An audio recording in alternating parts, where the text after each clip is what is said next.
Et si le plus grand piège du shaitan n'était pas un ennemi, mais une voie familière que tu fais confiance? Dans l'islam, le mal ne se présente pas toujours sous une forme effrayante. Il se cache souvent dans la proximité, dans les mots bienveillants, dans les conseils répétés. Aujourd'hui, nous allons parler d'un sujet délicat, profond et essentiel.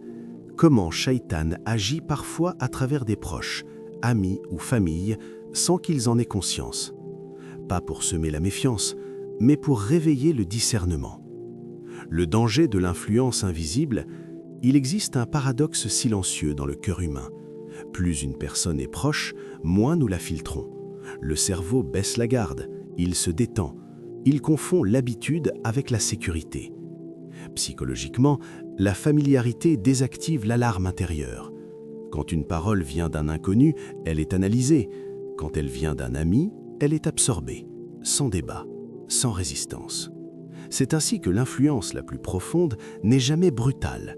Elle est douce, répétée, quotidienne.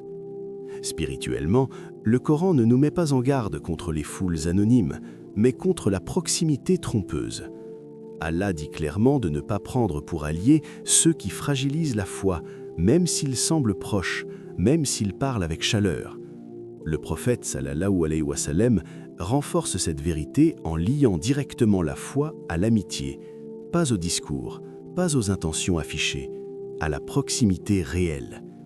Dans la vie concrète, cela ne ressemble pas à une attaque frontale, c'est un sourire quand tu pries, une blague quand tu refuses quelque chose, une remarque légère, tu deviens trop strict. Rien de violent, mais chaque répétition enlève un peu de sacralité. Ce qui te touche le plus n'est pas toujours ce qui te veut le plus de bien. Et quand l'influence devient répétition, elle devient transformation. Shaitan ne commande pas, il suggère. Les manipulations les plus dangereuses ne lèvent jamais la voix, elles murmurent, elles s'installent lentement, comme une pensée qui revient encore et encore, jusqu'à ne plus sembler étrangère. Psychologiquement, l'esprit humain rejette l'ordre, mais accepte la normalisation. Une idée répétée perd son caractère choquant, elle devient familière, puis acceptable, puis justifiable, et un jour, tu la défends comme si elle venait de toi. C'est exactement ainsi que Shaitan agit. Allah ne le décrit pas comme un tyran, mais comme un prometteur d'illusions. Il inspire de faux espoirs, pas des interdictions directes. Il ne dit jamais « désobéis à Allah », il dit « plus tard ». Ce n'est qu'une fois, Allah est pardonneur. Et parfois, cette voix ne vient pas de l'intérieur, elle sort de la bouche de quelqu'un que tu respectes, quelqu'un qui t'aime, quelqu'un qui ne réalise même pas ce qu'il transmet. Dans la vie réelle, cela ressemble à une phrase anodine. Allah est miséricordieux, profite encore un peu. La parole est vraie, mais utilisée au mauvais moment, elle devient un piège. Le mensonge le plus dangereux contient toujours une part de vérité. Mais lorsque l'influence descend du mental vers le cœur, les conséquences deviennent plus profondes. Quand l'amour devient une épreuve, l'amour n'opprime pas, il lie.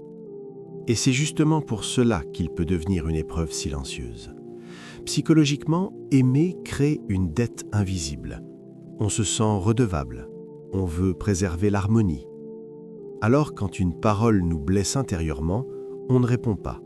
Quand une remarque affaiblit notre foi, on sourit. Quand un comportement nous éloigne d'Allah, on s'adapte. Pas par faiblesse, par attachement. Le cœur humain préfère parfois la paix émotionnelle à la vérité spirituelle. Il choisit de ne pas décevoir, plutôt que de se redresser. Allah met en garde avec une lucidité saisissante. Certains proches peuvent devenir une épreuve, non parce qu'ils sont mauvais, mais parce que leur place dans notre cœur devient excessive.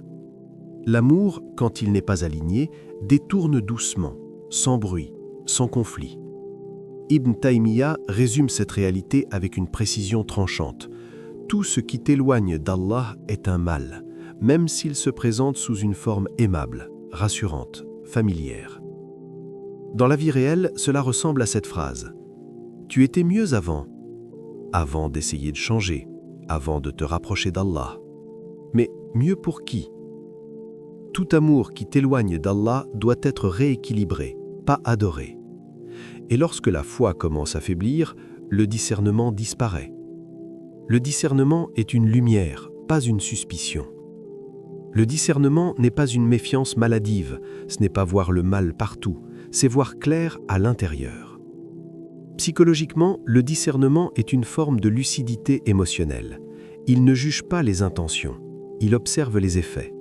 Il ne demande pas « que voulait-il dire ?», il demande « qu'est-ce que cela produit en moi ?» Certaines paroles apaisent, d'autres fatiguent l'âme, certaines relations élèvent, d'autres laissent une lourdeur invisible, difficile à expliquer, mais impossible à ignorer. Spirituellement, Allah décrit la guidance comme une lumière qui fait passer des ténèbres à la clarté. Quand cette lumière est présente, le cœur devient sensible. Il perçoit ce qui l'éloigne avant même que l'esprit ne formule une explication.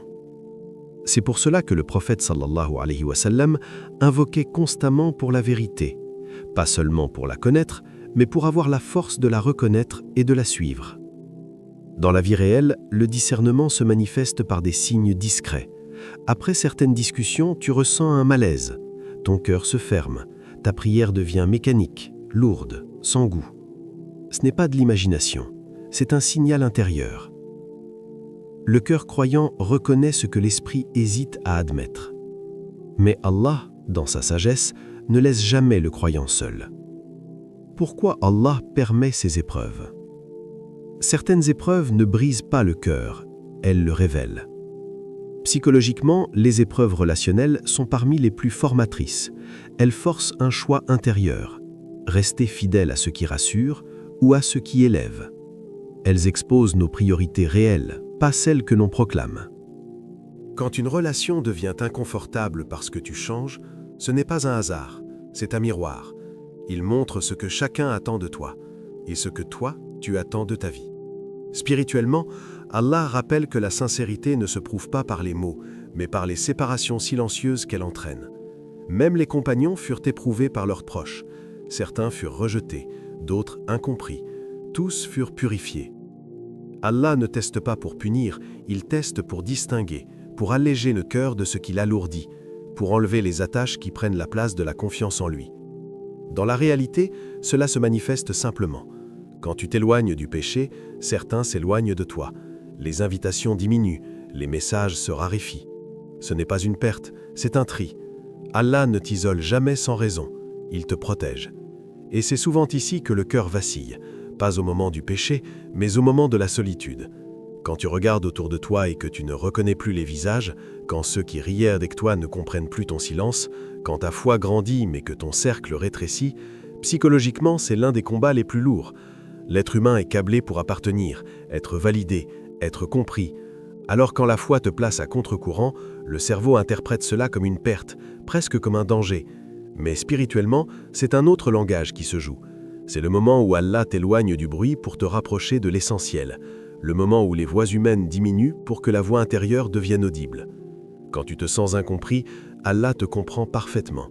Quand tu te tais par fatigue, Allah entend ce que ton cœur n'arrive plus à formuler. Quand certains s'éloignent sans explication, Allah se rapproche sans condition. Ce n'est pas un abandon, c'est un resserrement, un recentrage, une intimité spirituelle que seuls ceux qui persévèrent connaissent. Allah voit, Allah sait, et sa proximité ne dépend jamais de la présence des autres. Tous ceux qui te blessent ne sont pas mauvais, et tous ceux qui t'aiment ne te guident pas.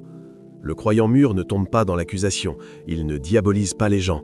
Il comprend que Shaitan agit rarement par la haine frontale, mais souvent par la confusion, par l'attachement excessif, par les paroles banales qui affaiblissent la vigilance.